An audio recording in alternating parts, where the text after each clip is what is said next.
Jika kamu mengalami sebagian besar dari ciri-ciri ini, maka tandanya kamu sedang mengalami kebangkitan spiritual. Ini adalah bangkitnya sisi spiritual dalam diri manusia yang nantinya bakalan menuntun manusia untuk menemukan kembali jati dirinya.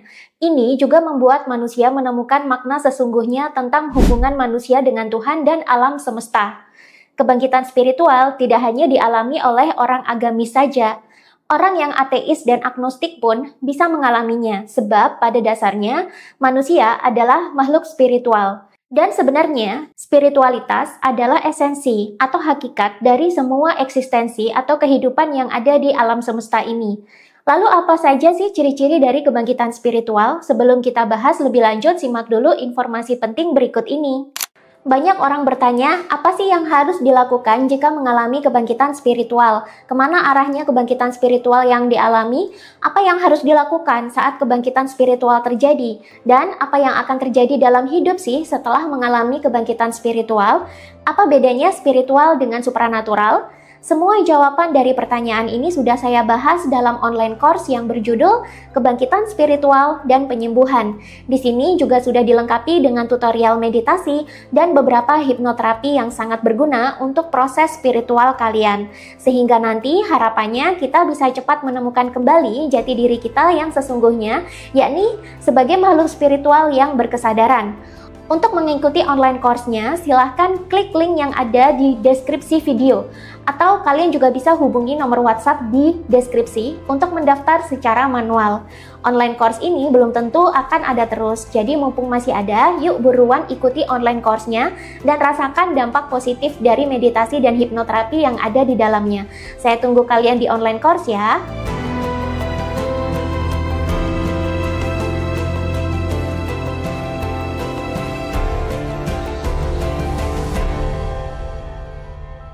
Inilah dia 30 ciri-ciri kebangkitan spiritual yang sekarang banyak dialami oleh penduduk Indonesia. Bahkan kebangkitan spiritual juga terjadi di belahan dunia lain, entah itu di Eropa, Amerika, atau di belahan Asia lainnya. Jika kamu mengalami mayoritas dari ciri-ciri ini, maka selamat, artinya hidupmu akan berkembang ke arah yang jauh lebih baik dan lebih menakjubkan. Hidupmu akan berubah total daripada sebelumnya. Setelah kegelapan akan ada terang yang menuntun perjalanan hidup kalian ke kesejatian yang indah. Apa saja sih ciri-ciri dari kebangkitan spiritual itu? Yang pertama, mengalami dark night of the soul. Ini sering sekali dialami oleh orang-orang yang mengalami kebangkitan secara alami. Tapi bukan berarti semua yang mengalami kebangkitan spiritual pasti mengalami dark night of the soul. Bagi Anda yang mengalami kebangkitan spiritual karena dibangkitkan kundalininya oleh orang lain atau sudah genetik dari orang tua atau leluhur, bisa jadi tidak mengalami dark night of the soul. Ini adalah fase di mana manusia terpuruk dalam titik terendah di dalam kehidupannya. Di sini, manusia seolah-olah sedang dilempar ke jurang kehidupan yang sangat dalam dan gelap. Masalah hidup datang bersamaan. Kalian juga mengalami masalah finansial, entah bangkrut, mengalami PHK, atau ditipu. Kalian juga mengalami sakit fisik, entah sakit fisik yang tidak bisa didiagnosa secara medis, sakit medis tapi parah, atau bisa juga mengalami komplikasi. Di sini, kalian juga terpisah dari orang-orang yang kalian sayangi. Kalian juga mengalami depresi. Di fase ini, kalian benar-benar dienolkan. Tidak punya apapun untuk dipegang lagi. Bahkan, kalian minta tolong sama orang pun, orang lain tidak akan sanggup menolong karena saking parahnya masalah hidup yang kalian alami. Kalian kemudian merasakan kematian dalam hidup. Depresi yang kalian alami membuat kalian tidak mampu lagi berpikir dan merasakan apapun. Kalian seperti mayat yang hidup. Justru dari sinilah kebangkitan spiritual bisa terjadi. 2. Munculnya pertanyaan-pertanyaan seputar eksistensi. Ini adalah ciri-ciri utama dari mengalami kebangkitan spiritual. Kalau ciri-ciri ini sudah pernah kalian alami, berarti tanpa disadari kalian sudah mengalami kebangkitan spiritual. Pertanyaan-pertanyaan seputar eksistensi itu kurang lebih adalah sebagai berikut. Siapa sih sebenarnya saya? Untuk apa saya hidup di dunia ini? Tujuan hidup saya sebenarnya apa? Untuk apa Tuhan menciptakan saya di dunia ini? Mengapa Tuhan menciptakan manusia jika manusia sendiri banyak yang berbuat kerusakan di bumi? Lalu fungsi manusia itu apa sih? Nah, pertanyaan-pertanyaan ini semuanya muncul secara alami, tidak dibuat-buat atau dipaksakan. 3. Mempertanyakan hakikat Tuhan dan alam semesta. Di sini, kalian juga mulai mempertanyakan tentang hakikat Tuhan yang sesungguhnya. Kalian mulai mempertanyakan kurang lebih seperti ini. Tuhan yang asli itu ada di mana sih? Tuhan yang sebenarnya itu seperti apa? Kenapa versi Tuhan itu ada banyak? Kenapa setiap agama mengklaim Tuhan merekalah yang paling benar? Lalu kalau semua agama saling mengklaim, Tuhan mana sih yang beneran sejati? Apa benar alam semesta ini sungguh-sungguh diciptakan oleh Tuhan? Ataukah alam semesta ini sudah berdiri sendiri? 4. Mengevaluasi keyakinan dan agama yang selama ini dianut. Di sini kalian mulai merenung, apakah agama yang selama ini kalian anut sejak kecil itu sudah benar atau belum? Ataukah ini hanyalah sebatas doktrin yang diwariskan oleh keluarga saja? Kalian menganut agama yang sekarang itu beneran dari diri kalian sendiri, ataukah ini sebuah program yang sudah disuntikan sejak kalian kecil? Kalian juga mulai mempertanyakan agama mana sih yang paling benar? Kenapa sih setiap agama mengklaim ajaran mereka yang paling benar? Kenapa banyak agama yang mengancam akan memasukkan umatnya ke neraka jika tidak mengamalkan ajaran mereka? Kenapa sih orang berperang atas nama agama?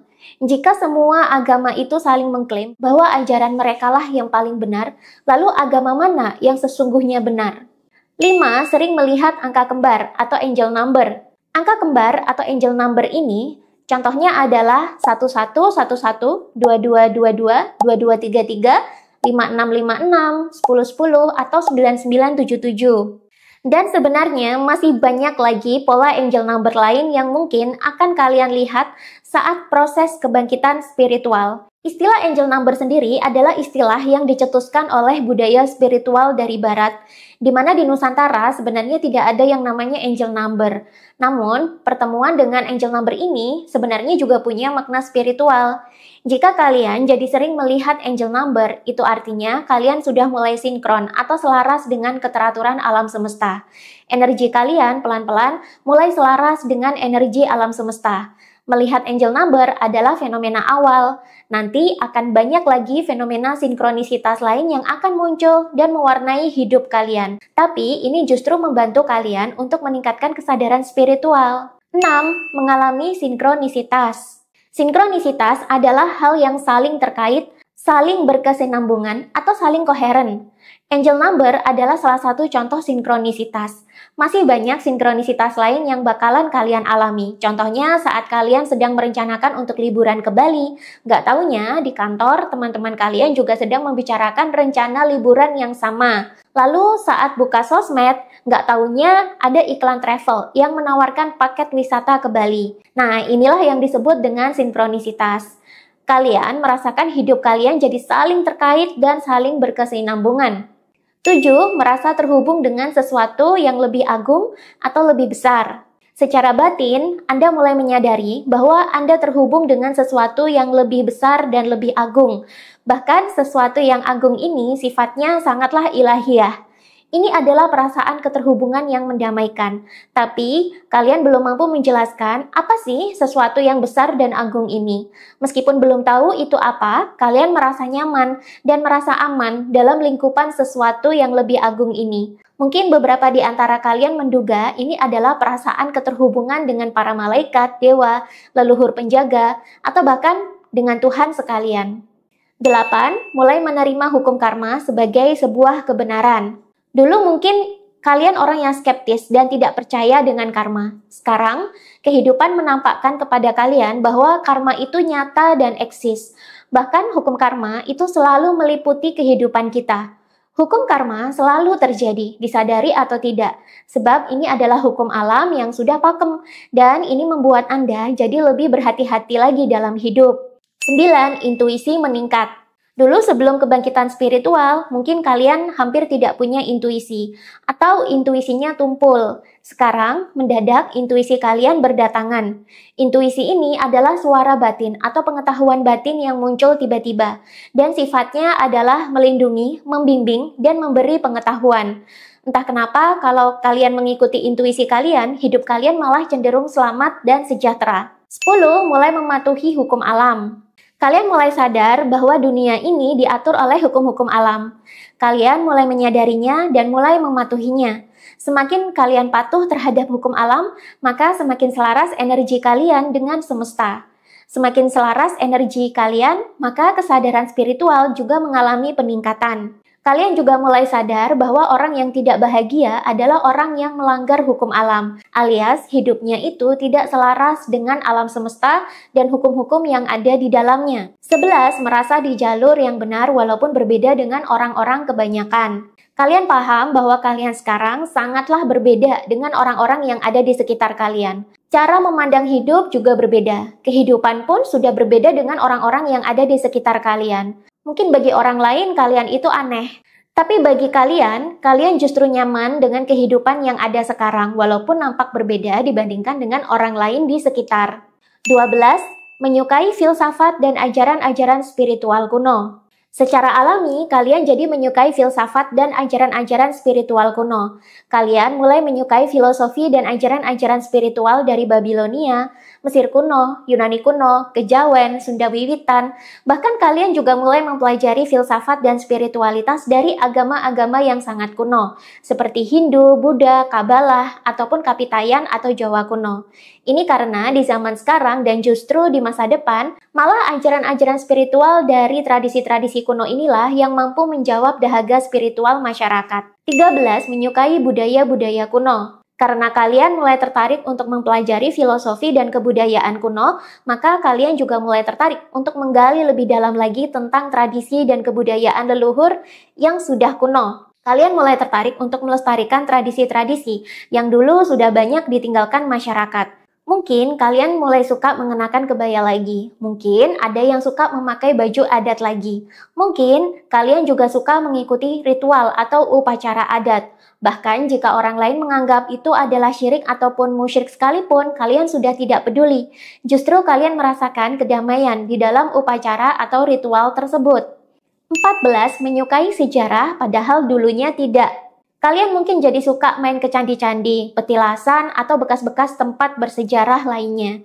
Kalian mungkin jadi suka membaca kisah-kisah kerajaan kuno di zaman dulu. Kalian bahkan mungkin jadi suka main ke suatu tempat yang dianggap kuno atau vintage. Kalian mendadak jadi orang yang suka belajar sejarah. Ini karena ada panggilan dari dalam DNA kalian untuk menelusuri kembali siapa sebenarnya leluhur kalian sebelum akhirnya kalian menemukan jati diri yang sesungguhnya. 15. Ingin mencari tahu leluhur. Kalian mulai mempertanyakan siapa sih leluhur kalian? Apakah leluhur kalian adalah orang yang berilmu, orang yang hebat, ataukah orang yang sakti? Kenapa kalian jadi mengalami kebangkitan spiritual seperti sekarang? Apakah ada pengaruhnya dari genetik atau keilmuan yang diwariskan oleh leluhur? Apakah leluhur yang memiliki spiritualitas tinggi itu tidak meninggal, tapi justru sedang menjadi pembimbing kalian secara spiritual? Nah, pertanyaan-pertanyaan seperti ini terus melingkupi pikiran. Bahkan ada yang sampai terdorong untuk melakukan napak tilas demi mengetahui dulu dia terlahir dari leluhur yang seperti apa. 16. Mengalami penyembuhan secara ajaib. Saat Dark Night of the Soul, bisa saja kalian mengalami sakit yang sangat parah. Bahkan ada yang sampai komplikasi segala. Setelah kebangkitan spiritual, secara ajaib sakit tersebut menghilang dan sembuh dengan cara-cara yang sangat cepat dan mudah. Ada saja jalan yang kalian temukan untuk menyembuhkan penyakit-penyakit tersebut. Bahkan, kadang petugas medis pun takjub dengan progres penyembuhan kalian yang sangat tiba-tiba dan ekstra cepat. 17. Merasa menyatu dengan sekitar. Kalian merasakan diri kalian menyatu dengan sekitar. Kalian seperti tidak ada sekat pemisah lagi antara kalian dengan alam semesta. Kalian mulai menyadari bahwa sesungguhnya semua yang ada di alam ini adalah satu kesatuan utuh dan saling terhubung. 18. Mampu berpikir secara holistik. Sekarang, kalian mampu berpikir secara lebih luas. Kalian bisa berpikir dari sudut pandang yang beragam jika menghadapi masalah.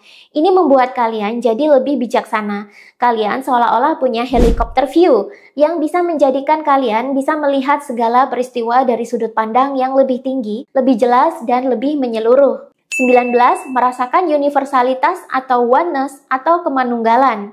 Kalian merasakan Kalian dengan alam semesta itu adalah satu kesatuan utuh yang sebenarnya tidak terpisahkan.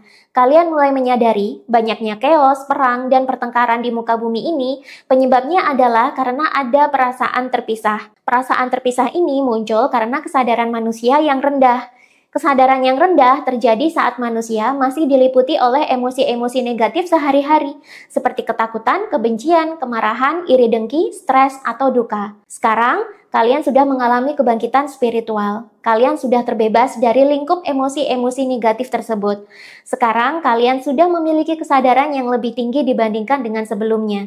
Sehingga, kalian juga secara alami menyadari bahwa sesungguhnya kita semua adalah satu kesatuan yang terkoneksi. Di sini, kita berhenti memandang orang lain berdasarkan suku, agama, dan rasnya. 20. Paradigma kehidupan berubah. Paradigma adalah cara kalian memandang suatu hal. Cara kalian memandang kehidupan sekarang sudah berubah. Banyak nilai-nilai hidup yang sekarang berbeda dengan yang dulu. Dan ini justru membuat kalian semakin bijaksana. Kalau dipikir-pikir, kalian mungkin juga takjub dengan perubahan berpikir yang sangat berkebalikan dengan dulu. 21. Merasakan kedamaian dan kebahagiaan yang mendalam. Secara alami, kalian mengalami kedamaian dan kebahagiaan yang muncul dengan sendirinya dari alam. Kalian mulai menyadari, kini kalian tidak butuh lagi faktor dari luar diri untuk merasakan kebahagiaan dan kedamaian. Kalian sadar bahwa kebahagiaan dan kedamaian sejati itu datangnya dari dalam diri kalian sendiri. 22.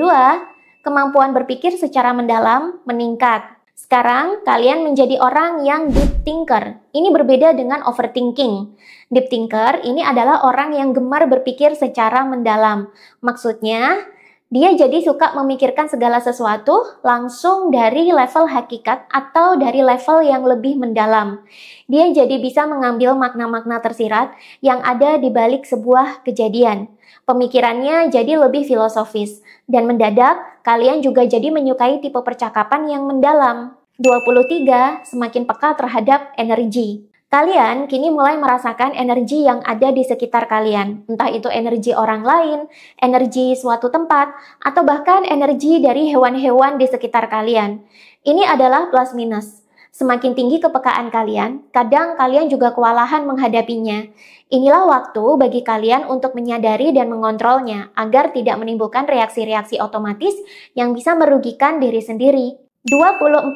Terbebas dari doktrin dan dogma. Kalian mulai terlepas dari doktrin dan dogma yang selama ini diajarkan oleh masyarakat, keluarga, dan agama. Kalian menjadi pribadi yang bebas dan merdeka. Dan kalian menjadi pribadi yang tidak mau pikirannya diikat oleh doktrin dan dogma. Kalian maunya berpikir bebas, bebas merenungkan apapun, dan bebas mempertanyakan apapun. Justru ini membuat pikiran dan kesadaran kalian akhirnya berkembang. Kalian jadi memahami kehidupan secara lebih mendalam lagi. 25. Terlepas dari surga neraka dan dosa pahala. Sekarang, kalian sudah tidak lagi takut dengan neraka dan dosa.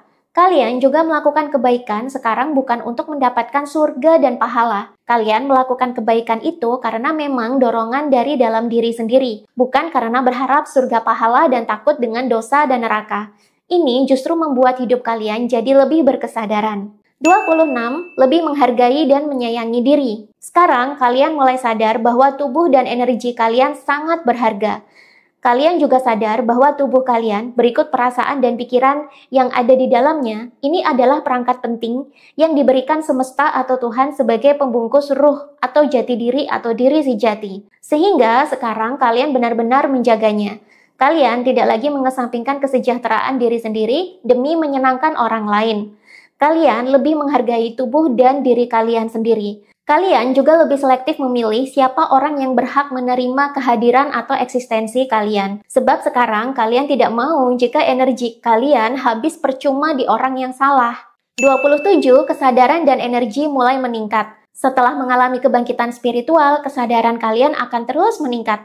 Nanti kita akan bahas level-level kesadaran manusia dari tabel kesadaran manusia yang sudah dirumuskan oleh Dr. David Hawkins. Tapi tanpa kalian mempelajarinya pun, kalian juga menyadari bahwa sekarang kepekaan dan kesadaran kalian mengalami peningkatan. Kalian mulai sadar akan hal-hal yang lebih detail. Kalian juga menjadi manusia yang lebih mudah fokus di momen-momen sekarang. Ini juga berbanding lurus dengan peningkatan level energi kalian. Kalian jadi jarang sakit. jarang capek, dan kalian memiliki energi yang sangat besar untuk beraktivitas lebih. Jangkauan pekerjaan kalian sekarang lebih luas. Karir kalian meningkat dan kesejahteraan juga ikut meningkat. 28 merasakan surga di momen sekarang. Kalian sekarang tidak perlu lagi surga di akhirat, karena sekarang kalian bisa mengalami surga yang ada di bumi. Kalian mulai sadar bahwa banyak hal-hal indah yang bisa kalian temukan dan kalian sadari di sekitar. Jika kalian mau menikmati momen-momen saat ini dan di sini. Inilah yang dinamakan sebagai hidup meditatif. 29. Mulai menyukai meditasi, tapa, dan mindfulness. Kalian menyukai meditasi, karena meditasi ternyata bisa membantu kalian untuk bisa menikmati momen-momen saat ini dan di sini, atau momen sekarang. Dengan meditasi, kalian tak lagi cemas akan masa depan dan menyesali masa lalu. Karena fokus hidup kalian adalah untuk menikmati momen saat ini dan di sini. Dan ini ternyata justru membantu kalian untuk meningkatkan level kesadaran kalian dan membuat kalian lebih berdaya. 30. Kemampuan supernatural mulai muncul. Kalian mendadak jadi peka dengan energi. Kalian mendadak bisa membaca pikiran dan perasaan orang lain. Kalian sekarang bisa telepati. Apa yang kalian ucapkan jadi kenyataan. Kalian jadi bisa melihat masa depan dan masih banyak lagi kemampuan-kemampuan supernatural yang bisa muncul dengan sendirinya. Semakin lama, kemampuan supernatural akan bertambah dan semakin terasah. Ini berbanding lurus dengan level kesadaran manusia. Semakin tinggi kesadaran kalian, maka kemampuan supernatural juga akan mengalami peningkatan. Banyak orang bertanya, apa sih yang harus dilakukan jika mengalami kebangkitan spiritual? Kemana arahnya kebangkitan spiritual yang dialami? Apa yang harus dilakukan saat kebangkitan spiritual terjadi? Dan apa yang akan terjadi dalam hidup sih setelah mengalami kebangkitan spiritual? Apa bedanya spiritual dengan supranatural? Semua jawaban dari pertanyaan ini sudah saya bahas dalam online course yang berjudul Kebangkitan Spiritual dan Penyembuhan. Di sini juga sudah dilengkapi dengan tutorial meditasi dan beberapa hipnoterapi yang sangat berguna untuk proses spiritual kalian. Sehingga nanti harapannya kita bisa cepat menemukan kembali jati diri kita yang sesungguhnya, yakni sebagai makhluk spiritual yang berkesadaran. Untuk mengikuti online course-nya, silahkan klik link yang ada di deskripsi video. Atau kalian juga bisa hubungi nomor WhatsApp di deskripsi untuk mendaftar secara manual. Online course ini belum tentu akan ada terus, jadi mumpung masih ada, yuk buruan ikuti online course-nya dan rasakan dampak positif dari meditasi dan hipnoterapi yang ada di dalamnya. Saya tunggu kalian di online course ya.